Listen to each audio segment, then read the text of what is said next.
Eyaliko Ssenkagale wa FDC retired Colonel Kizza Besigye yeekubidde omulanga eri ekitongole ky'ebyobufuzi eky'amawanga agali ku ssemazinga wa Africa kiyite African Union nga yeemulugunya olwa President Museveni okukozesa eryanyi n'adda mu ntebe y'obwa pulezidenti ye gy'agamba gye yawangula mu kulonda kw'obwa pulezidenti okwaliwo mu mwezi ogwokubiri omwaka oguwedde.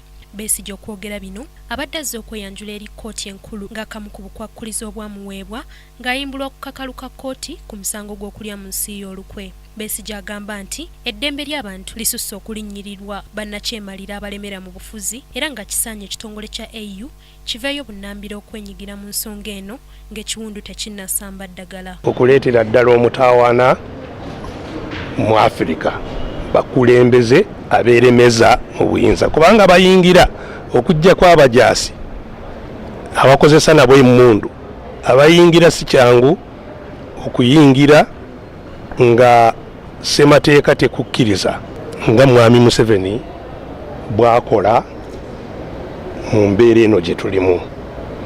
N'olw'ensonga eyo tugenda n'okugaziya ensonga zituuke mu bitundu ebyo kulaba nti nabo batandike okutunuulira ensonga zino nga nkulu. Alipoota yakolebwa akakiiko k'ebyokulonda yalaganga Museveni bwe yali awangudde akalulu k'obwa pulezidenti n'ebitundu 61 ku buli 100 ate Besigye n'afuna ebitundu 35 ku buli 100 ekintu kye yawakanya n'ategeeza ng'obululu bwe bwali bubbiddwa. Bw'omu ku baali bavuganya mu kalulu kano Amama Mbabazi yatwala okwemulugunya kwe eri kkooti ensukkulumu nga lumu omwezi ogwokusatu 2016 ng'awakanya ebyali bivudde mu kulonda kw'obwa pulezidenti wabula kkooti ng'ekulemberwa Ssaabalamuzi Bart Katurebe n'egoba okwemulugunya kwe nga 31 omwezi ogwokusatu 2016. Besigye ayongeddeko nti n'omusango ogumuvunaanibwa ogw'okulya mu nsi y'olukwe tegutuukanga mu kkooti enkulu wabula ng'ayonoona obudde bwe bungi okweyanjula mu kkooti eno buli mwezi ky'agamba nti kigendereddwamu okulinnyirira eddembe lye n'okulemeza President Museveni mu buyinza. Kibwako omusango ogwo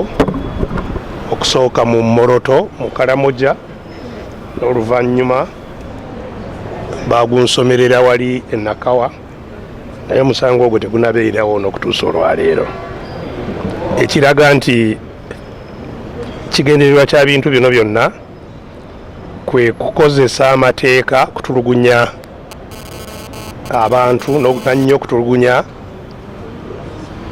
abavuganya kubanga bakimanyi nti akalulu twakawangula Mwami Museveni tali mu ofiisi kubanga yalondebwa ali mu ofiisi kubanga yagiwamba na mmundu.